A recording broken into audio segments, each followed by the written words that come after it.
महाराष्ट्राची कुलस्वामिनी आई तुळजाभवानी मातेच्या शारदीय नवरात्रोत्सवाची पूर्वतयारी म्हणून मानली जाणारी मंचकी निद्रा या परंपरेचा शुभारंभ रविवारी 14 सप्टेंबरला करण्यात आला आहे। संध्याकाळच्या अभिषेक पूजनानंतर देवीला गाभाऱ्यातून मोठ्या थाटामाटात शेजगृहातील चांदीच्या पलंगावर विसावण्यात आलं। आई राजा उदो उदोच्या घोषणामध्ये वातावरण दुमदुमून गेलं। मंचकी निद्रेचा हा सोहळा पारंपरिक रीतिरिवाजानुसार मोठ्या भक्तिभावानं पार पडलाय। यासाठी सकाळपासूनच मंदिर परिसरात तयारी सुरू होती। सेवेकरी पलंगी कुटुंबियांनी चांदीचा पलंग घासून पुसून स्वच्छ धुवून घेतला। पलंगावरती नव्या पट्ट्या बांधून घेण्यात आल्यात, तर नवीन गाद्या आणि अंथरुण पलंग सज्ज ठेवण्यात आलाय। गाद्यांचा कापूस पिंजण्याचा मान यंदाही परंपरेप्रमाणे मुस्लिम समाजातल्या पिंजारी कुटुंबियांकडे होता। शमशोद्दीन पिंजारी यांनी त्या पत्नीच्या सहकार्यानं हा मान पार पाडला।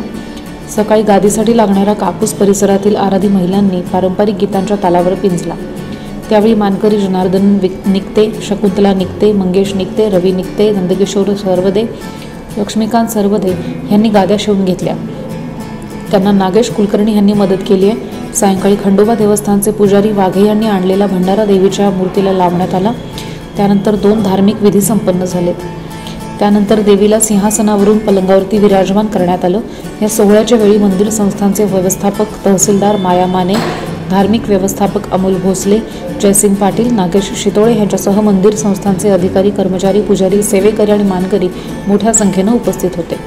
दरम्यान मंचकी निद्रा 9 दिवसांची असणार आहे आणि सोमवारी 22 सप्टेंबरला पहाटे तुळजाभवानी माता पुन्हा सिंहासनावरती विराजमान होईल।